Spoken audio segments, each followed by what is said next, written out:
আইনশৃঙ্খলা নাকি ভয় শাসন, আদালতে সাবেক এমপির মুখ চেপে ধরার ঘটনায় প্রশ্নের ঝড়। এক একটা জঙ্গি ছেলে এখন জাতীয় নেতা হয়ে বসে আছে, ফজলুর রহমান। এতক্ষণ শুনছিলেন সংবাদ শিরোনাম, এখন থাকছে বিস্তারিত। ঢাকার আদালত প্রাঙ্গণে সোমবার দুপুরে যে দৃশ্য দেখা গেছে তা কেবল একটি বিচ্ছিন্ন ঘটনার বর্ণনা নয়, এটি বর্তমান রাজনৈতিক বাস্তবতার প্রতীক। কারাগারে বন্দী সাবেক সংসদ সদস্য সাবিনা আক্তার তুহিনকে আদালতে হাজির করে শুনানি শেষে যখন হাজতখানায় নেওয়া হচ্ছিল, তখন সাংবাদিকদের সঙ্গে কথা বলার চেষ্টায় তার মুখ চেপে ধরেন দায়িত্বে থাকা এক নারী পুলিশ সদস্য। মুহূর্তেই সেই দৃশ্য সামাজিক যোগাযোগ মাধ্যমে ছড়িয়ে পড়ে, জন্ম দেয় প্রশ্নের পর প্রশ্ন। আইনের শাসন কোথায় দাঁড়িয়ে, আর মত প্রকাশের স্বাধীনতার সীমারেখা ঠিক কোথায়? ঘটনার ক্রমপঞ্জি কি ঘটেছিল আদালত প্রাঙ্গণে? সোমবার ৯ ফেব্রুয়ারি দুপুরে ঢাকা মহানগর দায়রা জজ আদালতের রেবতী মেনশনের সামনে এ ঘটনা ঘটে। আদালত সূত্র জানায়, রাষ্ট্রদ্রোহ মামলায় ক্ষমতাচ্যুত প্রধানমন্ত্রী শেখ হাসিনা সহ ২৮৬ জনের বিরুদ্ধে অভিযোগ গঠনের দিন ধার্য ছিল। তুহিনসহ ৩০ জন তখন কারাগারে ছিলেন। শুনানির জন্য তাদের আদালতে হাজির করা হয়। দুপুরের দিকে মাথায় হেলমেট ও বুলেটপ্রুফ জ্যাকেট পরিয়ে আসামিদের ঢাকার বিশেষ জজ আদালত ১০-এ নেওয়া হয়। বিচারক ছুটিতে থাকায় ভারপ্রাপ্ত বিচারক রবিউল ইসলাম শুনানি পিছিয়ে আগামী ২ মার্চ দিন ধার্য করেন। এরপর 2:18 দিকে তুহিনসহ অন্যদের মহানগর দায়রা জজ আদালতের হাজতখানায় নেওয়ার পথে তুহিন সাংবাদিকদের সঙ্গে কথা বলতে চাইলে ওই পুলিশি হস্তক্ষেপ ঘটে। কিছুক্ষণ পর প্রিজন ভ্যানে করে নারী হাজতিদের গাজীপুরের কাশিমপুর কারাগারে পাঠানো হয়। মামলার পটভূমি: রাষ্ট্রদ্রোহের অভিযোগ।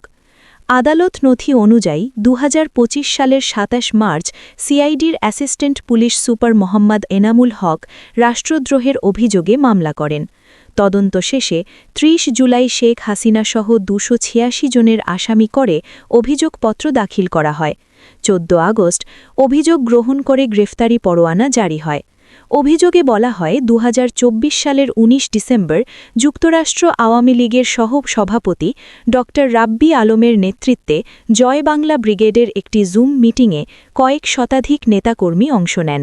সেখানে শেখ হাসিনার দেশবিরোধী বক্তব্য ও অন্তর্বর্তী সরকারের প্রধানকে অচ্যুতের আহ্বানের অভিযোগ আনা হয়েছে।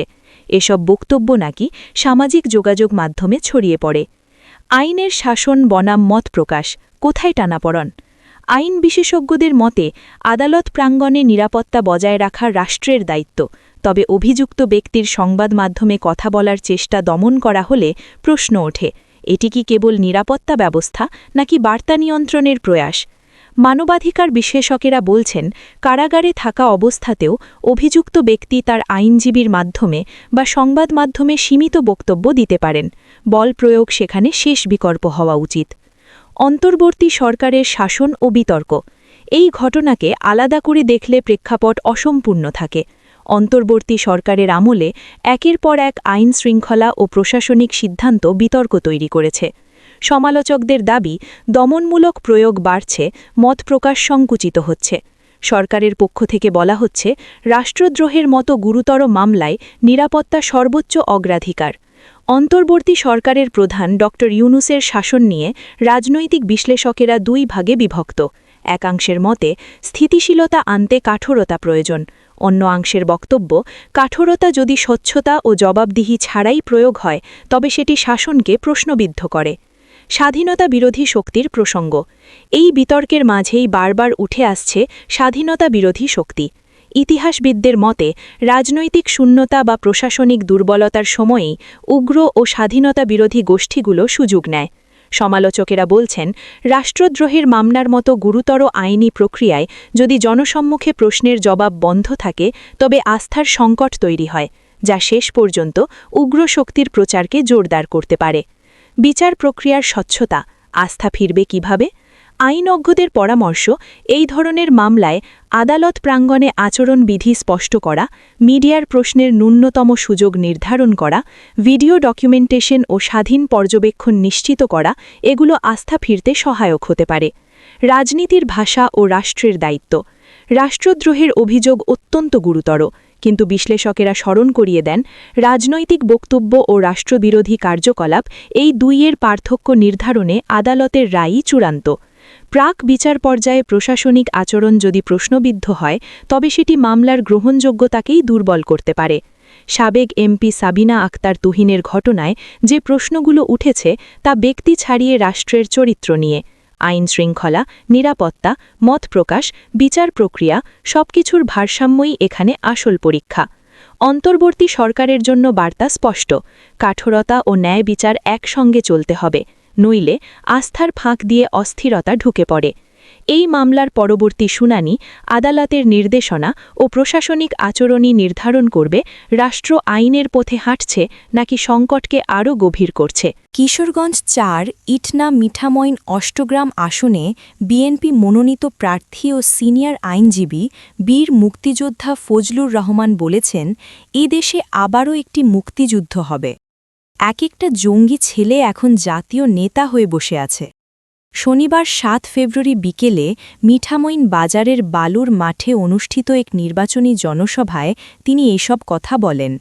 ফজলুর রহমান বলেন, পৃথিবীর রাজনীতিতে পাকিস্তান, তুরস্ক, ইরান এই মুসলিম দেশগুলো চায় না বাংলাদেশ নামে কোনো দেশ থাকুক। এরা হাজার হাজার কোটি ডলার, রিয়াল, পাউন্ড জামায়াতে ইসলামীকে, স্বাধীনতা বিরোধীদেরকে, জঙ্গিদেরকে দেয়। এক একটা জঙ্গি ছেলে এখন জাতীয় নেতা হয়ে বসে আছে। মির্জা আব্বাসকে গালি দেয়। যারা জাতীয় নেতা হয়ে বসে আছে, ইউনুসের সাথে বসে মিটিং করে। এই সব লোকজন, এদের বাড়ি কই? এদের বাপের নাম কি? জন্মের পরিচয় কি এদের? কেউ বাড়ি থেকে দাঁড়ায় না, কারণ বাড়িতে গেলে মানুষ কান ধরে টান দিব।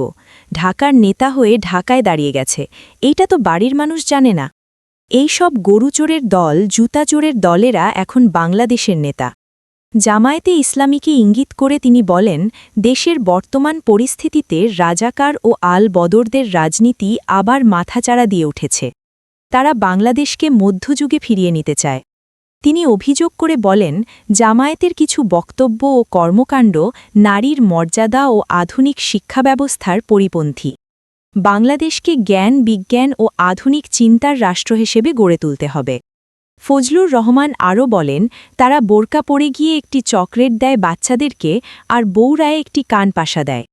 আসার সময় বলে, ভোটটা দিয়েন, বেহেশতের টিকিটটা কালকে দিয়ে যাবনে। বেহেশতের টিকিট যে দিতে পারে সে শিরক গুনাহ করে, কারণ বেহেশত দেওয়ার মালিক একমাত্র আল্লাহ। আল্লাহর সাথে যে শিরক গুনাহের কোনো মাফ নাই।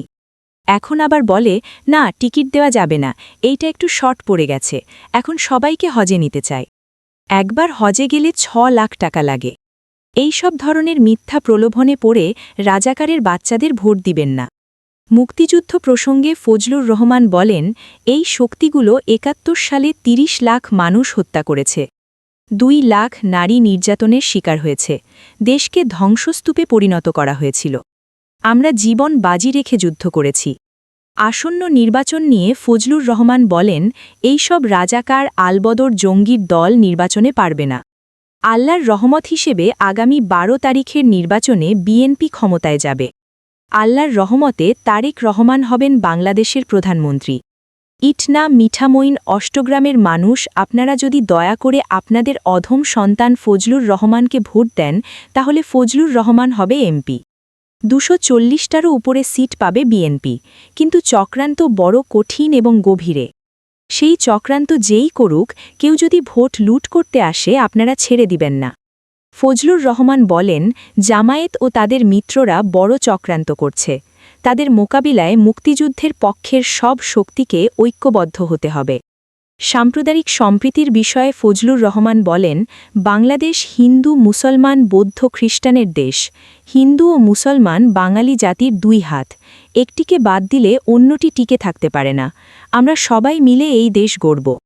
মিঠামইন উপজেলা বিএনপির সভাপতি জাহিদুল আলম জাহাঙ্গীরের সভাপতিত্বে জনসভায় আরও বক্তব্য দেন ফজলুর রহমানের সহধর্মিণী অ্যাডভোকেট উম্মে কুলসুম রেখা, জেলা আইনজীবী সমিতির সাধারণ সম্পাদক আমিনুল ইসলাম রতন, উপজেলা মুক্তিযোদ্ধা সংসদের আহ্বায়ক মোহাম্মদ ইব্রাহিম মিয়া, জেলা বিএনপির সাবেক সদস্য আলমগীর শিকদার, জেলা স্বেচ্ছাসেবক দলের সাবেক প্রশাসক ভিপি বাহার মিয়া, উপজেলা বিএনপির সাধারণ সম্পাদক মোহাম্মদ আবদুল্লা মিয়া, সাংগঠনিক সম্পাদক অ্যাডভোকেট জসিমউদ্দিন রুবেল, কেন্দ্রীয় ছাত্রদলের সহসভাপতি হাফিজুল্লাহ হীরা, কেন্দ্রীয় স্বেচ্ছাসেবক দলের সদস্য তাফসির খান, ব্যারিস্টার অভিক রহমান সহ বিএনপি ও সহযোগী সংগঠনের নেতারা।